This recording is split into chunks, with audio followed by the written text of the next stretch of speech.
Jemi shumë të shqetësuar për formimin e aleancave ushtarake kundër Serbisë për rreth nesh, tha presidenti i Serbisë Aleksandar Vučić pasi mori pjesë në një takim informues mbi rezultatet analizës së gjendjes aftësive operative dhe funksionale të forcave të armatosura të Serbisë për vitin 2025 dhe njoftoi se së shpejti do të merret një vendim për shërbimin ushtarak. Prandaj ne sillemi seriozisht dhe me përgjegjësi pa provokuar askënd duke dashur të pengojmë një agresor potencial, tha Vučić. Ai theksoi se kapacitetet e forcave ajrore dhe mbrojtjes ajrore janë rritur në mënyrë drastike dhe dramatike, të cilat do të rriten më tej në periudhën e ardhshme. Ai tha se në takim u diskutua afati ushtarak prej 75 ditësh dhe se është i kënaqur me rezultatet e arritura nga ushtria e Serbisë. Pas 4 ditësh bllokimit të terminaleve të mallrave në pikat kufitare dhe administrative në rajon, shoferët e kamionëve ashtu edhe biznesmenët shpresojnë në një zgjidhje nga Brukseli. Në fakt, Komisioni Evropian po diskuton strategjinë që do të jetë baza për zhvillimin e rregullave të reja të vizave të Bashkimit Evropian. Sipas medjeve, është planifikuar të fillojë një diskutim mbi përjashtimin e rregullit 90 pra 180 ditë pikërisht për shkak të humbjeve ekonomike dhe apeleve transportuesve. Transportuesit nga rajoni kanë bllokuar terminalet kufitare të mallra që nga hëna për shkak të sistemit të ri për hyrje dhe dalje nga Bashkia Evropiane, por edhe reagimi jo adekuat i Komisionit Evropian dhe vendeve të Schengenit në lidhje me trajtimin e shoferëve profesionistë dhe kufizimin e qëndrimit të tyre në territorin e Schengenit. Oda ekonomike amerikane në Kosovë ka paralajmëruar për ndërprerjen serioze në lëvizjen e mallra midis BE-sve, korridorit rajonal të tranzitit dhe Kosovës, duke i bërë thirrje Komisionit Evropian që të gjejë urgjentisht një zgjidhje për të ruajtur zinxhirin e qëndrueshmërisë së furnizimit dhe integrimit ekonomik.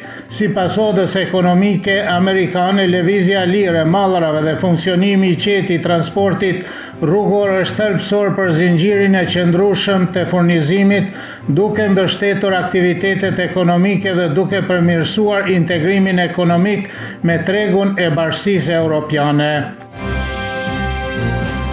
Për disa ishte e prishme për të tjerët e habishme ose dhe jo kushtetuese, kështu komentua politikanët dhe ekspertët vlerësimin e gjykatës kushtetuese së zgjedhjes së Nenad Rashicit si nënkryetari i Kuvendit të Kosovës nuk është në përputhje me kushtetutën. Kryetari i Kuvendit të Kosovës Dimal Basha vlerësoi se vendimi i gjykatës kushtetuese bie ndesh me kushtetutën e Kosovës dhe si shtotaj përmban gabime thelbësore në interpretimin dhe zbatimin e normave përkatëse.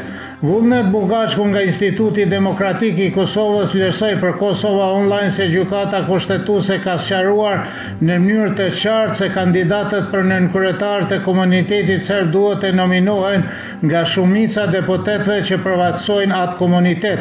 Politikologu Ognjen Gogić thotë se gjykata kushtetuese miratoi zgjidhjen Solomone, vendimi nuk do të zbatohet në mënyrë retroaktive, tha Gogić, dhe thotë se për Kosova Online se ai jep udhëzime të sakta për seancën e ardhshme konstitutive të Kuvendit të Kosovës. Gjykata kushtetuese u tha deputetëve se ata duhet të përmbahen shkronjës dhe frymës së ligjit. Prokuroria themelore në Prizren vazhdoi aksionin e saj kundër të dyshuarve për manipulim votash. Prokuroria njoftoi se në bashkëpunim me policinë e Kosovës pas marrjes së informacionit publik në lidhje me procesin e rinumërimit të rezultateve të votimit në qendrën komunale të numërimit në Prizren, vazhdon të zgjeroj hetimet në lidhje me grupin e dytë të dyshuarve në Prizren. Javën e kaluar 109 persona u morën në pyetje në Prizren, ndërsa 23 prej tyre janë në paraburgim për shkak të mashtrimit me votat e kandidatëve për deputet. Komisioni Qendror Zgjedhor pritet të shpallë rezultatet përfundimtare të zgjedhjeve këtë javë.